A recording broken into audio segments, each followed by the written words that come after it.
Well, good morning, everybody. This is the day the Lord has made, and we will rejoice and be glad in it. What a beautiful day. How is your day going? Today in Northern Illinois, we have a Portland day. It's beautiful out there. We miss him. I'm sure a lot of you too are missing your family in this time. So, well, we continue our journey through this very unique time. Hopefully it's unique. Hopefully it's not something that will become more of the norm going forward, because goodness gracious, it has turned the world on its head, hasn't it? Yes, indeed. But I tell you one thing it's done, it has helped bring myself and perhaps some of you to a different place. I think if this hadn't happened, I would have kept churning along and missed the opportunity to be doing this, which, as I have said, is very selfish for me, because I'm getting way more out of this, I think, than anyone else possibly could be. But I do appreciate those of you who are taking the journey. Kind of in my mind, I can envision us walking hand in hand down the sandy little beach with our toes wiggling in the sand and just talking about this stuff. So that's all good stuff. Well, I made a mistake this morning. Made a huge mistake. You ever made a huge mistake? Well, my huge mistake this morning, I bet you can attest to them, and I make lots of them, but my huge mistake this morning was getting the sense that this could be too much, could be overwhelming for some, and I wanted to go back and find that quote. I think it's Jung quoted. He said, "Hurry is not of the devil, hurry is the devil." And so I thought, I'm going to go back, because I thought maybe that's the first quote of the book. And so my mistake was going back and looking at the beginning of the book. But I hope it's a good mistake, because I do think that as we dive deeper into these inward disciplines, these inward activities, and I know that some of you, were joining along the way here on the journey that you may not have known. Okay, so we're talking about activities that lead to spiritual growth or lead to growth. Okay, I'm not going to get too hung up on, if we're growing internally, we are growing, period. All right, and so if that word spiritual is going to throw you off, then just chuck it. Okay, because I think that all growth is good, and whatever framework of language we choose to embody that, and that the skeleton itself is still good, you wrap it with whatever flesh you would choose. So language that's comfortable for me, the path to spiritual growth. Okay, so I'm looking for this quote from Carl Jung, that hurry is not of the devil, hurry is the devil. But instead I find this quote: superficiality is the curse of our age. Now, we go back a few weeks and we hit this hard, but I know I need to hit it again, which falls directly in line with what we're talking about now, right? Study. What is study? Study is repetition, and we'll get to that in a few minutes. Superficiality is the curse of the age, the doctrine of instant satisfaction. Excuse me.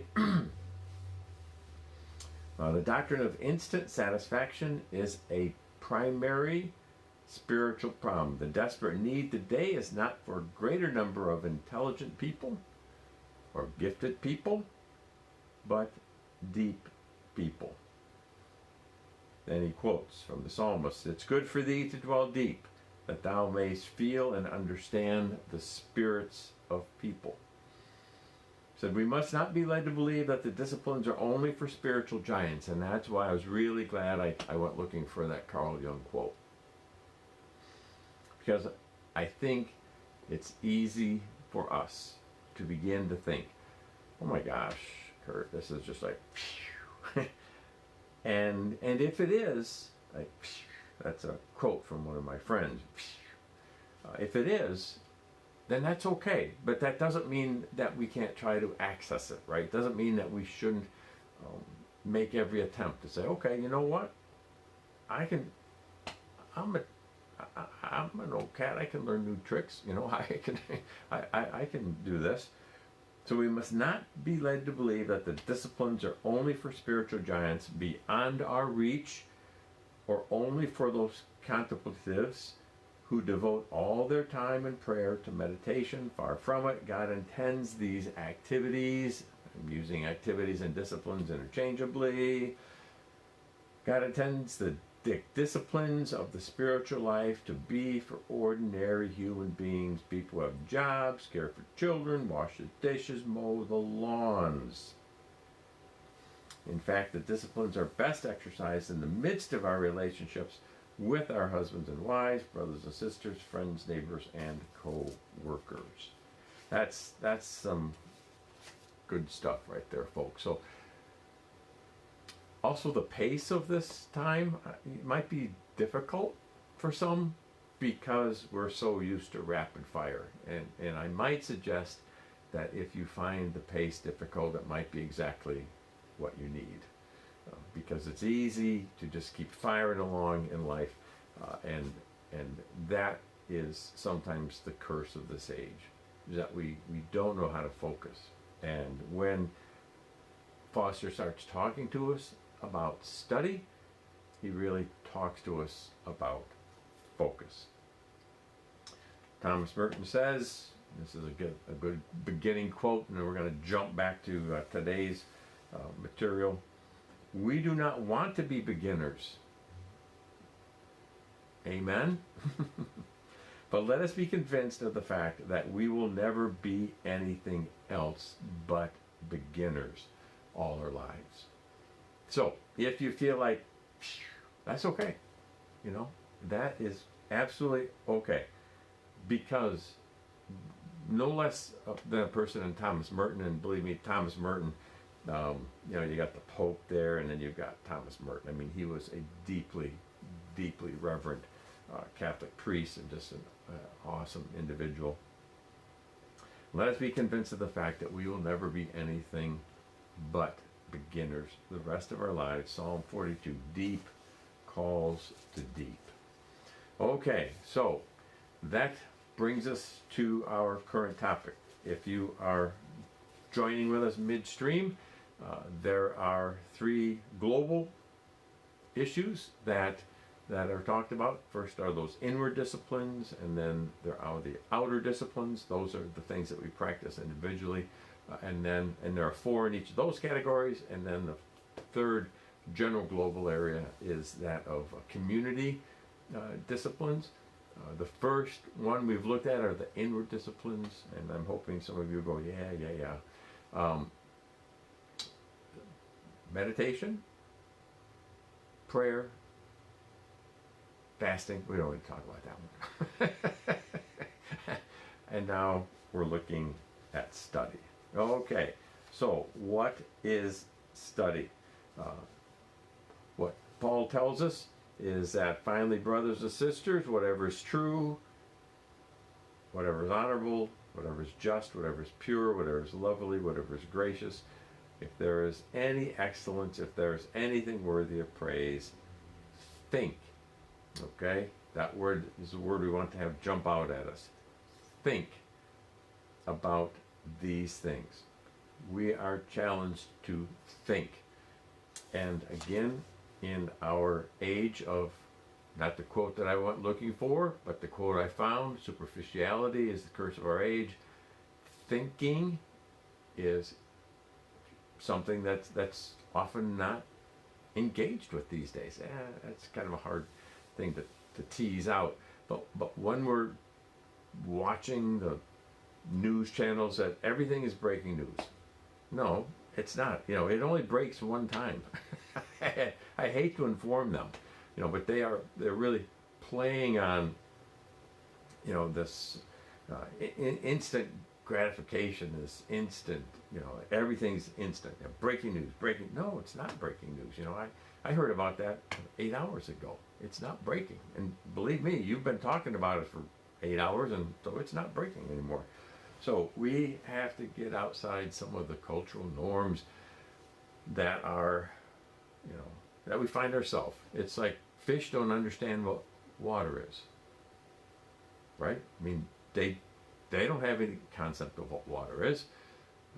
And in some ways, our culture will continue to move towards not understanding, how rapid a pace we live in. Talked yesterday about, the just being surrounded by noise all the time. And, walking into a house, boom, TV goes on. Walking into a house, boom, radio goes on. I really, try to find that balance in my own life between quiet and solitude, and also noise. I'm right with the Grinch. Oh, the noise, noise, noise, noise. Gotta love that guy. He was right in that regard. It was the noise.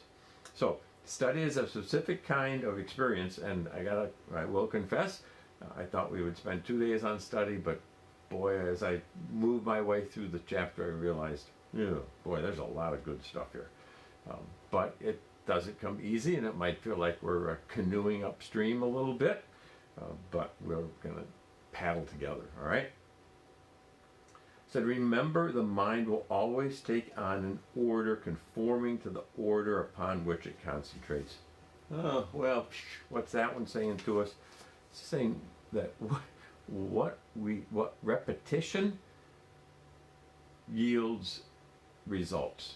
I remember when, as many of us did, we used to drive summer vacations, and I'm going to forget the other one now. One summer, the movie that played, had the station wagon all kind of gerrymandered up, and so kids could watch TV in the back, and it was Beverly Hills Cop. Oh, I remember the other one. It was The Rescuers.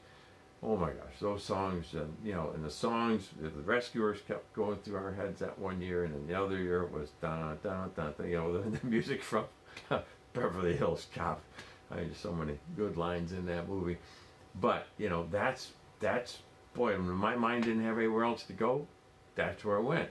And that's the whole idea of repetition, right? That repetition builds within us a practice, and that practice is going to lead us somewhere. What are the repetitions in your life leading you towards?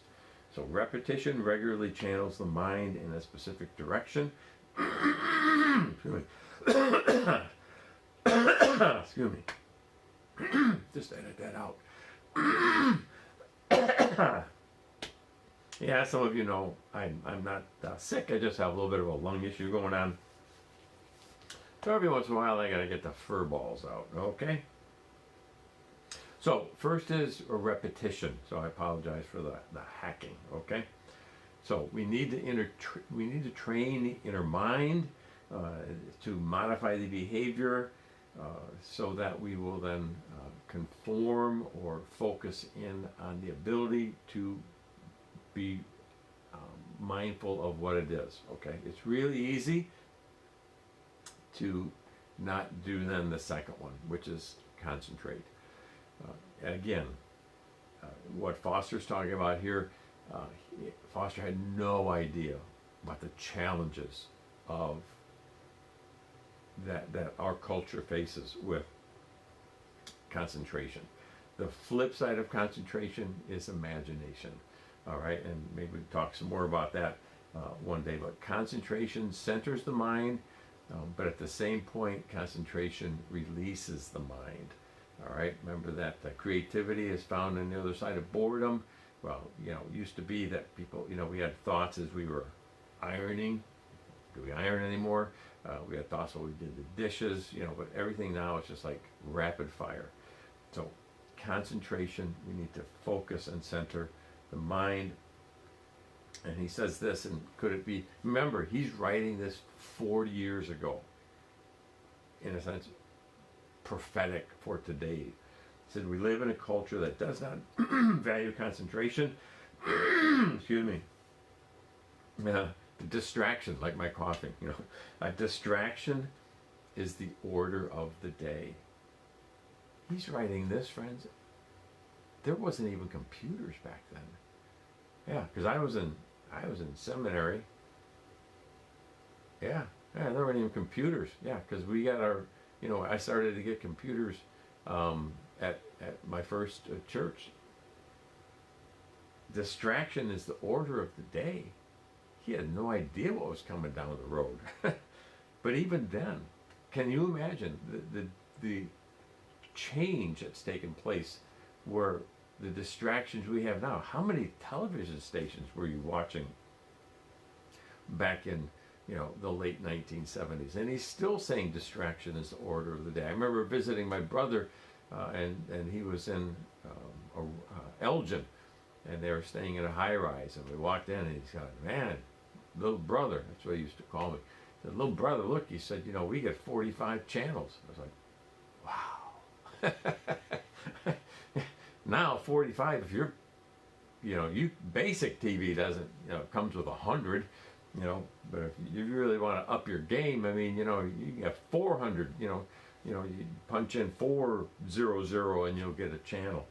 So back then, even distraction was the order of the day. He says some will go through the activities of the day and the evening with the radio. So he was talking about the radio and books being distractions. Now that's something I think we're thinking about. Most people will find it virtually impossible to go through an entire day focusing on a single thing. Boy, I would love to give myself the challenge of doing that. When I was at Antioch, one of my great pleasures was there was a Benedictine monastery just over the border, the state line in Wisconsin, and I got to know the Monsignor there, and I was able to go there once a week and just be quiet. It was awesome. I would just so much enjoy that type of an experience again. So, a culture that does not value concentration, although that's the second aspect, what he says, of study. Then the third aspect of study is comprehension. All right? So, comprehension, it's different than knowledge. He said first we acquire the knowledge, and then as we allow that knowledge then to percolate within us, it becomes comprehension. And comprehension, he talks about one time being the aha moment, that serendipitous, that eureka moment.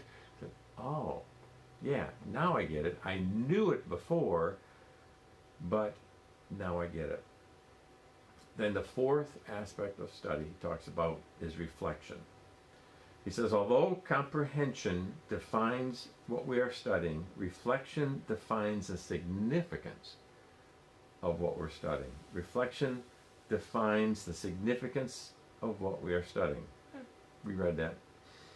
To reflect, to ruminate on the events of our time leads us to the inner reality of those events. Reflection leads us to seeing things from God's perspective.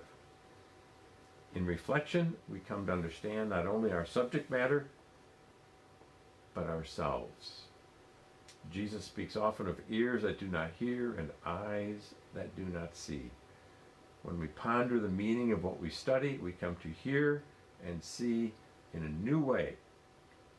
It soon, and I'm going to end here for the day, and I didn't get very far, it soon becomes obvious that study demands humility. Why? It said study cannot happen until we're willing to be subject to the subject matter. Isn't that interesting? We must submit to the system. We must come as student, not teacher. Not only is study directly dependent upon humility, but it is also conducive to it. Arrogance and a teachable spirit are mutually exclusive. Well, I don't know how long one has to be in the position that I've held now for 18 years, but I would dare say that one of the things that I have lamented over the years is that people do not come to the worshiping community with teachable spirits. At least that's not been my impression. That all too often, that what they come to church for is to have their previous biases reinforced. And so we end with that word, which would be a word of perhaps asking you, inviting you to consider, where do you consider yourself to have a teachable spirit? Are you open? Are you open to saying, yes, I need to, some of these habits, that could be, that's an admission of that, right? It would be say, yeah, this is not something that's easy for me. That's the beginning of a teachable spirit. This is, and I so appreciate those who stuck with it the other night in our little 7 o'clock gathering, because that's if we already knew everything that we're going to be looking at, there's really very little point in looking at it, right? That's the teachable spirit. It says, yeah, I'm going to come here. We'll get into analysis in a bit as we continue this little section on study. But the first thing is, I come with an open mind, open heart, with an understanding then that I can learn something from here, and I'm going to reject my first.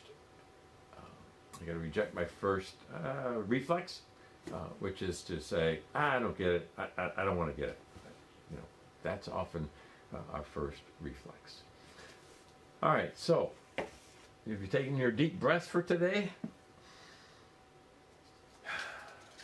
supposed to do what? How many of those shall we entertain? I'd like to suggest that we entertain at least 3 of them a day. And as you do, we're encouraging people to place your palms up while you do that. Breathe in.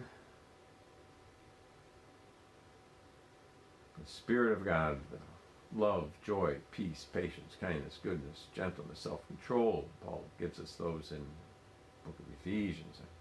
We breathe out the anxiety. We can call to mind people who we love and care for. We can, as we talked about in prayer, we can begin to see broken people healed. We can see people whose hearts that are hurting mended. That was the prayer meditation then. So if you've done your 3 of those for today, and don't stop at 3. Don't let me stop you. So under reflection and under study, I'm going to be looking at this passage on Sunday. I thought I would read it for us. It comes from Psalm 119. Psalm 119. If you would like to have to just pick up the Bible and just read something and then ruminate on it, there are so many gems in Psalm 119. And you're going to read some of them. If you've been around the faith a while, you go, oh yeah, I've heard that one before. Oh, I didn't know that came from Psalm 119. So Psalm 119, it's also like oh my gosh, how long is this thing? I've forgotten again now. Oh, it's only 176 verses long. And there's some, subtle little mnemonics that take place in it, and I'm not going to bore you with that stuff today. So, Psalm 119, beginning with the 64th verse, okay? Lord, the world is full of your faithful love. Teach me your statutes. You have treated your servant well, Lord, according to your promise. Teach me knowledge and good judgment, because I have put my trust in your commandments. Before I suffered, I took the wrong way, but now I do what you say. You are good, and you do good. Teach me your statutes. The arrogant will try to cover me with their lies, but I guard your precepts with my heart. Their hearts are unfeeling like blubber. Gotta love that translation there, huh? But I rejoice in your instruction. My suffering was good for me, because through it I learned your statutes. The instruction you've given to me is better than thousands of pieces of gold and silver. Your hands have made me and set me in place. Help me understand so I can learn your commandments. One of the beauties of the psalmist at this point is that he says both things, which seemingly are contradictory, but are our experience. The first is, I have accepted all of your premises, but I need to learn them. And so it's the yin and the yang, right? Teach me knowledge and good judgment, but then he also says, I've placed myself completely before you. That's our journey as well, isn't it? That we know a little bit, but we want to know more. Lord, I believe, excuse me, help my unbelief. Okay, well, I want to say a special prayer today for a good friend, Rick Andreessen's making a big step in life. He's going to be moving. He and I were friends and co-laborers over at the Woodstock First United Methodist Church, and he's moving out to be close to and supportive of his daughter out in Arizona. I said, get a big temperature thing, one of those things you can read from 40 yards. He said, I want you to show it because the lows already out there are in the mid 80s.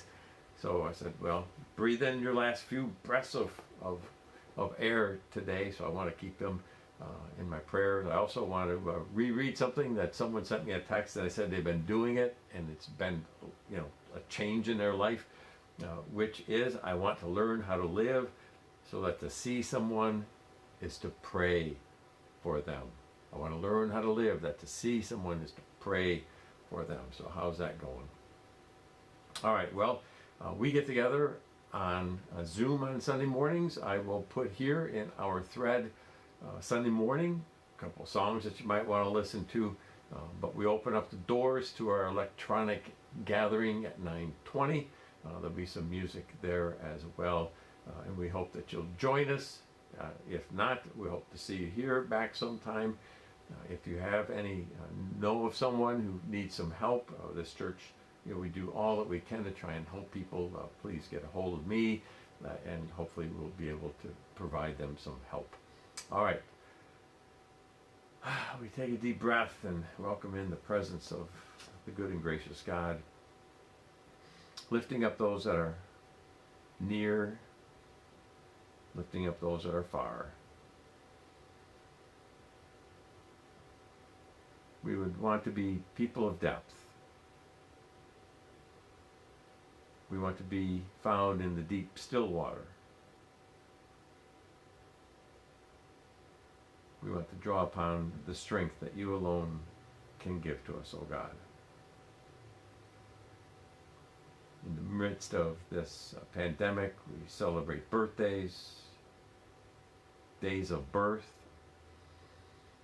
days of loss. We lost one of our own church members to COVID-19, Marge Miller. We pray your mercy and rest upon her soul for those who loved her and supported her down through the years.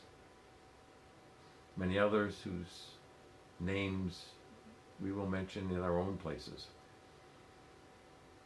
And as always, O Lord, our prayer is one of blessing for us, that we may in turn be a continual blessing to others. In the name of Christ we pray. Amen. All right, well, thank you so much. Give some of these a try. I'm trying to put them up on Facebook in some cogent fashion so that you can go back, because this is a lot of new material for us. So we're walking through this together. I appreciate that. Go outside if you're able to. Take a walk, be safe, wash those hands, and hope to see you soon. All right, bye now.